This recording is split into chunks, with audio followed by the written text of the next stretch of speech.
It may be that you suddenly have an outburst of anger that comes in particular situations, and you find yourself thinking, where did that come from? Well, that's the sort of thing that you can bring to a session of shadow work and explore in an environment that has no real world consequences. So the manner in which we could start looking at how you would deal with some of these parts of you that have been repressed for a long time is to have a conversation about what it is that you'd like to have happen in your life.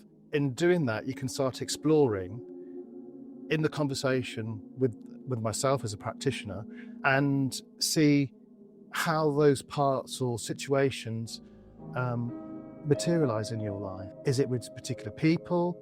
Is it in a certain environment, be it work, be it relationships and so forth? And in exploring that, you start opening up yourself and start diving and dipping into your psyche. When I asked myself what drew me to shadow work, the reality is it's the other way around.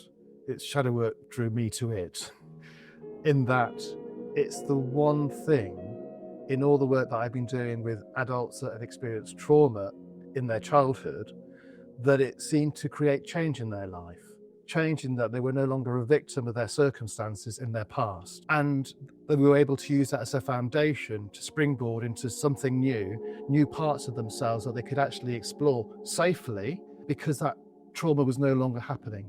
An example of shadow work that I did recently was I identified some of the messages that I'd taken on inside me from my childhood around school, teachers, children, the church where I used to go to, the priests there, all saying that my sexuality wasn't welcome and it was something to be shamed about.